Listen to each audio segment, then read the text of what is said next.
Hey, I'm Anthony Hormonal, and this video is going to tell you why you shouldn't treat fat and carbs the same. Very simple video. This is a video that's going to be in the New Age Fitness Principles playlist, so I encourage you to watch that.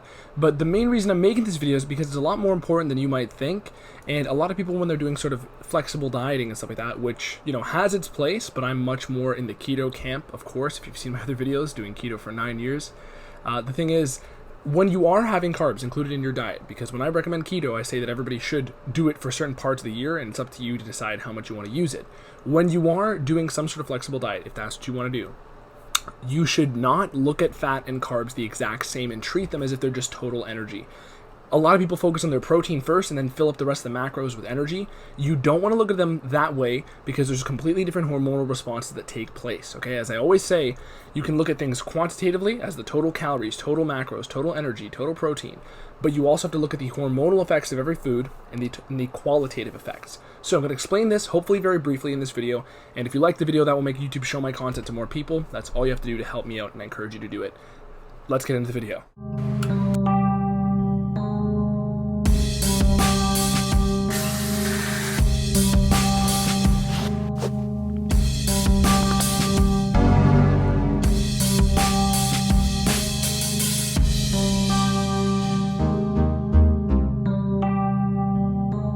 So, right from the get-go, you do not want to look at fat and carbs just as solely total energy, okay? So, when we're looking at the total amount of fat in your diet and the total amount of carbs, a lot of people kind of just take it willy-nilly and look at their protein and then fill in the blanks. You can do that, but if you want to get more precise, better results faster, you should really use your carbs strategically and make sure that you have a good amount of fat. Fat is going to be necessary for hormone production. Carbs are not. Your body can make all the carbs it needs through a process called gluconeogenesis, and it can actually take some of the fat that you eat and turn it into carbs. Not as much as it will from excess protein, but keep in mind, anybody who says eating more protein is going to turn into carbs on a ketogenic state or non-ketogenic state, it's generally going to be the same no matter what you do, okay? That is all dictated by how much exercise you're doing and the demand you're putting on your body. It's not a supply-driven process, it's a demand-driven one. So, carbs and fat. There's two main hormones that each of these will influence, okay? For carbs, it's the obvious insulin, okay? Carbs are the most insulinogenic macro group, and even though protein will raise it slightly, carbs are going to jack that up immediately because part of insulin's purpose is not only to just shuttle nutrients into your muscles, it's to lower your blood sugar, because if your blood sugar went too high, you're going to die, okay? And also if it goes too low, more than you can handle, you will also die. Fat, on the other hand, is going to influence leptin much more. Now, this is not as immediate as the carb insulin raise, okay? But here's what you have to understand. Insulin and leptin are the two main managers of your metabolic status, okay? Leptin is actually more important, and leptin basically influences all the other hormones in your body. So for most people, when they are looking at fat loss, they'll try to lower total energy, but that of course can be effective, but it's just the quantitative look. If you want to get qualitative and start looking at your hormones, if somebody eats a ketogenic diet and eats maintenance calories, their insulin is going to be so much lower that they will lose body fat up until they get to a certain point. When somebody is eating a macro diet, and if it fits your macros diet, they will be influencing a little bit of both, because in total, they're taking in less energy, and they're also going to be lowering their insulin a little bit through, lowering the total amount of food they eat, okay? Even if you went from 300 grams of carbs a day to 200, even though you're nowhere near ketogenic status, you're going to be lowering your insulin because you're eating less food and less carb on the whole, on total. So fat, on the other hand, is going to play into leptin much more. Why? Leptin, think of it as the master manager of a store. It's managing all the total fat stores you have, and it's overseeing everything in your body and saying, okay, how much fuel do we have on hand here? Insulin, on the other hand, is the micromanager. It's the manager that's going to manage how quickly the fuel you are taking in is ready to be used. So if you have a bunch of carbs in, insulin's going to go, okay, let's put this into storage right away, or let's put this into muscles right away.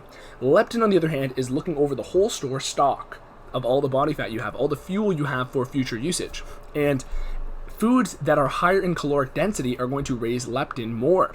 So fat is more calorically dense. A lot of people will tell you to avoid it because of that, but that's mostly false, because that basically means that fat is a better energy source. It's more than double the amount of fuel that you get from carbs. And you can eat less food if it's from fat, and you'll get more than double the energy. So it is, without a doubt, a better fuel, and that is why our body prefers to store it in near endless amounts. Okay, people can get ridiculously overweight through body fat, but they can only store about 2,000 calories worth of carbs per day. Or basically, they can only walk around with 2,000 calories worth of carbs in storage, because your body prefers to have fat as the majority fuel here. Carbs are meant to be the quick burst fuel that you liberate during times of crisis. And as somebody gets more adapted to lower sugar intake, their body's going to start using carbs more efficiently. But that's not the topic of this video. When we're looking at fat and carbs are going to raise your insulin more, right?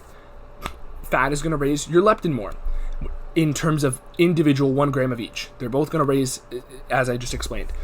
Now, eventually, when somebody gets to a plateau in a keto diet, for example, their insulin has already been managed. They've already isolated insulin and lowered that to a point where the body has reached homeostasis. From that point, they have to lower leptin and lower the total amount of calories after a certain point. And it goes the same way with a sort of macro diet, if it's your macros carb-inclusive diet, because at first, you're not going to be managing insulin as much. You're going to be mastering leptin more. You're mastering the total amount of energy that you take in. And then eventually, when you hit a plateau on the if it fits your macros approach, you have to start managing insulin. See how there's this dichotomy here between the two, which is why I always say there's two sides to every coin. There's a quantitative and a qualitative. Okay? Our metabolism is seasonal. Carbs do not grow in the winter. Your body is meant to hop into ketosis at certain points of the year. Even if you're not a keto person, just hear me out on this one. Because I'm telling you, I'm not saying you have to do keto all the time like I do, okay? You can use carb strategies strategically to benefit you, and that will get you a better usage of those carbs. You can watch my video on better carb use from keto dieting. But it makes sense in our evolutionary history, of course. But when we're looking at both that sort of macro diet, right? At first, they're working on leptin. They're lowering the total amount of fuel coming in, and they're low regardless of the source. And then eventually, when they hit a plateau, you see all these people with macro diets doing, a load of cardio. They're doing a load more exercise. They are basically trying to burn off the extra glucose and insulin spikes that would have caused. They're trying to immediately use the fuel and work on insulin. Okay? So we have the dichotomy fully explained here. You have on keto side, which is the qualitative approach. Eventually, you have to work on the other master manager of your metabolism. With flexible dieting, at first you're working on leptin, the master manager, and eventually you have to force out more results when you hit a plateau and your body reaches homeostasis by working on insulin. So that's sort of the weight loss perspective. But when we're looking at the actual importance of which one you should put in your diet if you're doing a flexible diet, you have to realize fat is more important than you think. People on Instagram, people on YouTube, they look at fat and carbs as if they are the same when they provide completely different hormonal effects. Besides the fact that people can get by on lower calories when they have a higher presence of fat in their diet, it's more nutrient dense, it's more energy packed. If your leptin goes low, try to not be hungry. That's another reason why people who get absolutely shredded at 4% body fat get really hungry, because their leptin is so low, because leptin keeps count of all the fat you have available. It is the macro manager of your body's stores. Insulin is the micro manager. That's the way I like to explain this. And if you are somebody who's on a ketogenic diet when you're lean, you are going to be giving your body basically more leptin signal. You're basically telling your body, hey, we have a lot of fuel coming in, lots of energy dense fuel, and that's why it's a little bit easier to maintain a low calorie amount and a low body fat percentage when you're ketogenic. This is why, if you watch my videos, I'm lean all the time. I'm lean year round unless I'm specifying otherwise for certain experimental purposes. So again, that comes down to the fact that if you're not getting enough fat on your body, if you don't have enough, your body wants to at least have some coming in, and that will tell your body, hey, leptin, we got loads of energy dense food coming in, so you can ease off a little bit and basically not make me want to gnaw my own arm off. So when you're doing the calorie approach, the if it fits your macros approach, that's one way to sort of mitigate the effects that come from very low calories. You want to get more of your energy from fat, but at that point, in my expertise, it is far better for you to simply switch over to a ketogenic metabolism, because at that point you're actually going to be making far better use of the fat you're taking in, and you're basically going to be keeping yourself on a carb metabolism, just giving it very low amounts of carbs, which is why I always say if you're going to do keto stuff or not, just either have your carbs or don't. But here's the downfall. When you get to a point where you're cutting very hard, you need to have the fats in for adequate hormone production. You need to have the fats in for adequate fat-soluble vitamins, which are nutrients, A, E, D, and K, that are only available in fatty foods. So that's again why I say, we know that both sides require eventual focusing on the opposite. Okay, we know that. So after a certain point, keto crowd has to focus on calories. After a certain point, calorie crowd has to focus on hormones, insulin, and therefore, ketogenic metabolism. Because at a certain point, you're going to be making more ketones anyways. Even though you're not in nutritional ketosis, you are going to be making more ketones. It's unavoidable. After a workout, when you're on 100 carbs a day, congrats, you're making a lot more ketones and you have a higher presence of them in your bloodstream. So when we're looking at the overall energy, the main problem here is a lot of people think, oh, isn't your total daily macro count between fat and carb the most important thing? In one ways, yes, but again, it's that dichotomy of both sides of the coin. Quantitatively, it's about total energy, and if you combine high amounts of fat and carb in the same meal, you are possibly risking elevations of de novo lipogenesis, which is basically storage of new body fat from the combination of two fuels. Now, the threshold for that is basically not going over your calories. However, if you are eating if you're dieting on Snickers bars and also loads of fat at the same time, and you're not eating any protein, guess what? It doesn't matter if your calories are controlled, you are going to lose muscle and you're going to build fat because you're not putting in any. We know protein is important. So how you cannot dispute the fact that there is differences between macros hormonally because we already know you need protein. So isn't it the same way for fat for hormones and carbs are, a luxury in nature?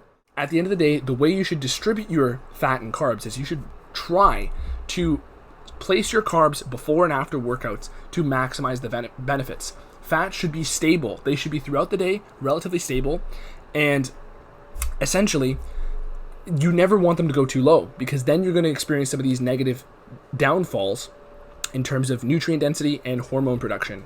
Fat and cholesterol make up the basis of every hormone your body produces, especially sex hormones. Every one of them gets produced from cholesterol.